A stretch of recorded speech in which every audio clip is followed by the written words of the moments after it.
राजा था। वो क्षमाशील, संतान रहित, सत्यवादी और इंद्रियों को बस में रखने वाला था। एक समय राजा प्रभास क्षेत्र की यात्रा में के निमित्त हुआ वहां पर आया और विधि पूर्वक यात्रा करता हुआ सावित्री के स्थल पर पहुंचा। वहां पर उस राजा ने अपनी रानी के साथ इस व्रत को किया जो इस सावित्री व्रत से सभी प्रकार की प्रसिद्धि कामनाओं को पूर्ण करने वाला है।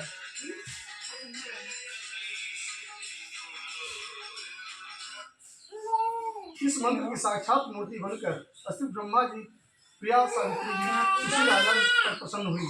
कमंडलों को धारण कर वह भी सावित्री देवी दर्शन होने के बाद पुनः अदृश्य हो गई और बहुत दिनों के बाद उसी राजा के यहाँ देवी के समान रूप वाली कन्या के रूप में उत्पन्न हुई।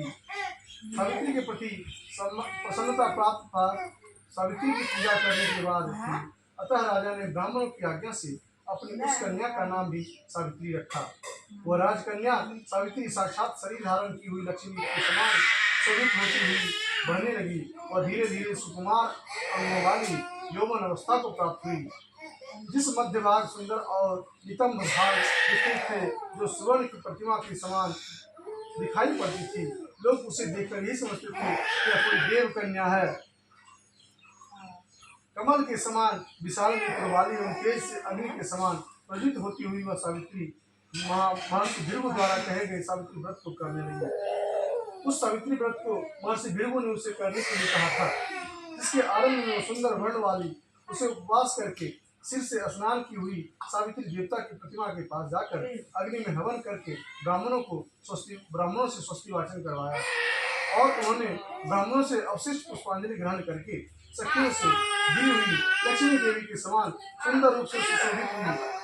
वारारोह वह राजकन्या समीप में जाकर पिता के चरणों के प्रणाम कर प्रथम प्राप्त पुष्पांजलि को निवेदित कर हाथ जोड़कर राजा को पार्श्व में स्थित हुई। युवा अवस्था को प्राप्त हुई देखकर राजा की उस समय विषय में मंत्रियों को सलाह देकर राजकन्या से कहने लगा, हे पुत्री, तुम योग्य वर देने का समय आ गया है। मुझे कोई विचार करने पर तुम्हारी आत्मा के अनुरूप वर को नहीं पा रहा हूँ। अतः हे पुत्री, देवताओं के निकट में जिस तरह निंदनीय न हूँ वैसा तुम करो। मैंने धर्मशास्त्रों में पढ़ा है और सुना भी है कि पिता के गृह में रहती हुई विवाह के पहले जो कन्या रजोध्वज से युक्त हो जाती है वह शुद्रा के समान समझी जाती है तथा उसके पिता को ब्रह्महत्या के समान पाप लगता है। इसलिए हे पुत्री, मैं तुमको भेज रहा हूँ कि तुम स्वयं अपने वर को ढूंढ लो। वृद्ध मंत्रियों के साथ शीघ्र जाओ और मेरी बात को मानो। इसके बाद जैसा कहते हैं वैसा ही होगा।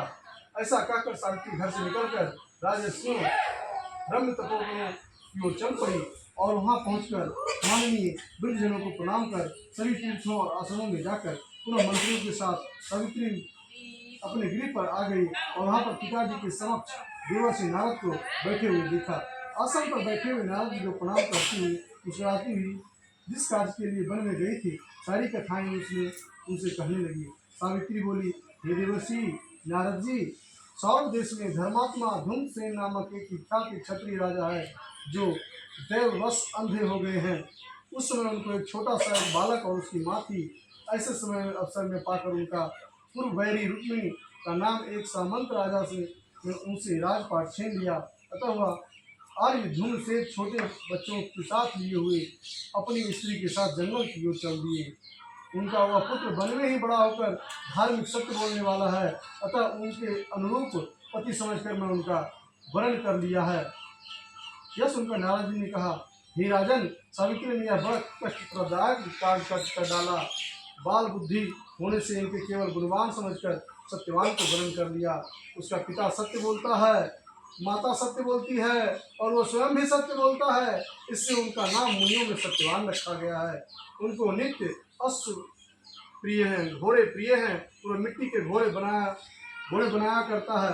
वह चित्र में भी घोड़ों को लिखता है और उसे चित्राश्व भी कहते हैं। सत्यवान दान और गुण के रंति देव के शिष्य के समान ब्राह्मणों की रक्षा करने वाला और सत्यवादी और सिनर शिव के समान है।